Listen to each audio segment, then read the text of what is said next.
салом занҳо ва хоҳарони азиз, умедворам ки ҳамаи шумо хуб ҳастед, тансиҳат ҳастед. дар навори имрӯза мехостам оид якчанд роҳҳои табобати поликистози тухмдонҳо ва кадом роҳи табобаташ беҳтар аст ба шумо маълумот диҳам, чунки дар комментариҳо бисёр саволҳо шуданд ки кадом роҳи табобатро барои худ интихоб кунанд ҳангоме ки занҳое ки поликистоз доранд. оиди худи поликистоз чист ва кадом ташхисҳоро гузоштан дар кор аст ки маълум шавад ки поликистоз дар зан вуҷуд дорад ё ин ки не. аллакай навор ҳаст дар канал. ман ссилкашро дар зери ин видео мегузорам. метавонед ки оиди поликистоз дар он ҷо пурра маълумот гиред. имрӯз бошад танҳо роҳҳои табобати онро дида мебароем. инчунин дар телеграм канали мо обуна шуданро фаромӯш насозед, чунки дар он ҷо низ маълумотҳои даркорӣ пешниҳод карда мешаванд. шурӯъ мекунем аз якум роҳи табобат. ин беҳтар кардани кори организм, умуман ҳаматарафа беҳтар кардани кори организм. чӣ хеле ки бисёриҳо аллакай медонанд, ҳангоми поликистоз овулясия нест, яъне овулясия пайдо намешавад аз сабаби оне ки дар тухмдонҳо бениҳоят фолликулаҳо зиёд ҳастанд ва ҳангоми поликистоз кори гормонҳо, кори тамоми организм, кори мубодилаи моддаҳо метавонад ки вайрон шавад.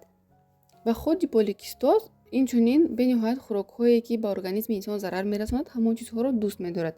аз ҳамин сабаб ҳангоме ки дар зан поликистоз дида мешавад, дар марҳилаи аввал тавсия дода мешавад ки диета кунад, яъне тарзи ҳаёти солим барад. хӯрокҳои хамирӣ, равғаниро аз организми худ, аз ратсиони худ камтар кунад, истеъмолашонро кам кунад. истифодаи витаминҳоро фаромӯш насозад. ҳама витаминҳои зарурие ки ба организм лозим ҳастанд, ҳамонҳоро бояд истеъмол кунад. дар бисёр ҳолатҳо мешавад ки ҳангоме ки зан тарзи ҳаёти солим мебарад, ба варзиш машғул мешавад, диета мекунад, витаминҳои даркориро истифода мебарад, метавонад ки овулясия пайдо шавад. дуюм роҳи табобат ин стимулятсияи тухмдонҳо, яъне тавассути дороҳои махсусе ки ҳастанд, стимулятсияи тухмдонҳо мекунанд, овулясияро ба вуҷуд меоранд.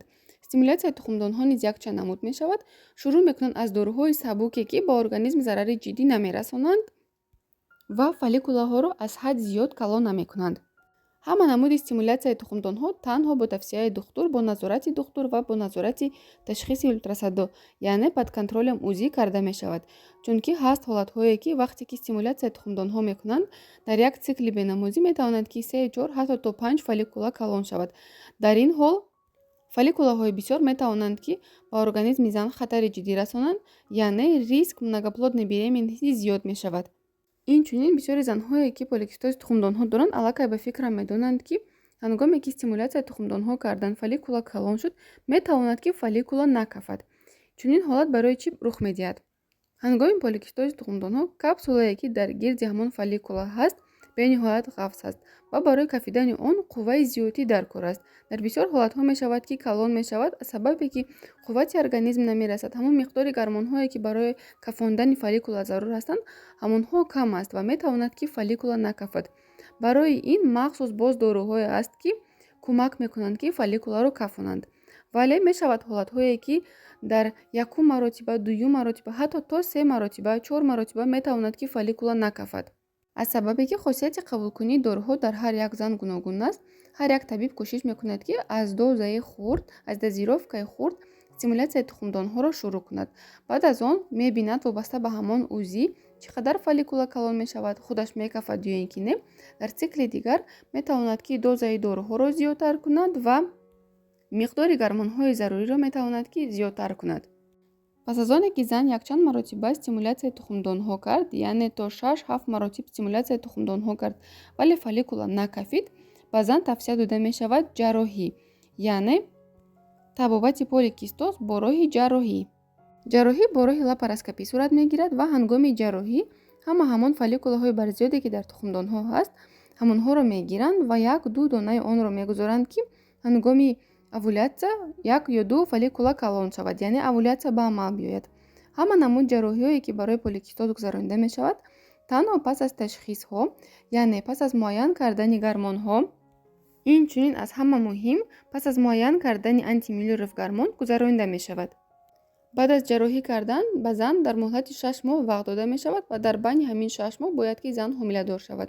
агар ки дар байни 6 моҳ зан ҳомиладор нашуд, тухмдонҳои зан ба ҳолати пештара бармегарданд, яъне поликистоз аз нав барқарор мешавад. занҳое ки гирифтори поликистози тухмдонҳо ҳастанд, ба фикрам аллакай медонанд ки поликистоз ин табобат нашаванда аст ва истеъмоли ҳама намуд дороҳо, витаминҳо, ҳатто ҷарроҳӣ муваққатан барои тайёр кардани ҳомиладорӣ ҳолати шуморо беҳтар мекунанд. баъд аз муҳлати муайян поликистозис тухмдонҳо метавонад ки боз аз нав барқарор шавад, яъне боз аз нав пайдо шавад. баъд аз оне ки ҷарроҳӣ низ фоида накард, баъзан тавсия медиҳанд эко, яъне ҳомиладоршавӣ бо роҳи сунъӣ. саволе бар миён омада буд ки барои ҳомиладор шудан кадом роҳи табобатро барои худ интихоб кунем. дӯстони азиз, дар ин ҷо ба ин савол ҷавоби аниқ дода намешавад, чунки мешавад ҳолатҳое ки зан ҳангоме ки диета мекунад, истеъмоли хӯрокҳои хамириро кам мекунад, ба варзиш машғул мешавад, витаминҳоро истеъмол мекунад ва овулясия пайдо мешавад ва метавонад ки ҳомиладор шавад. вале ҳаст ҳолатҳое ки танҳо бо стимулятсияи тухмдонҳо зан метавонад ҳомиладор шавад.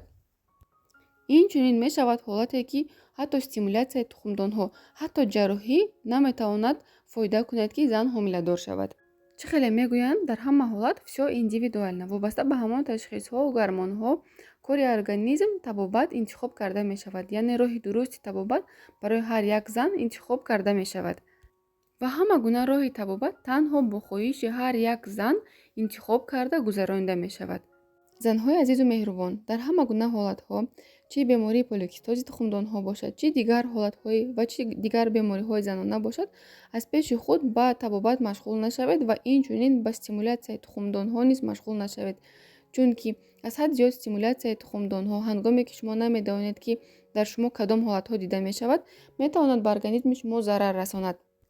инчунин метавонад ки аз ҳад зиёд стимулятсияи тухмдонҳо, бефоида стимулятсияи тухмдонҳо захираи фолликулаҳои шуморо кам кунад ки ин аз ҳама хатари ҷиддӣ ба организми зан аст.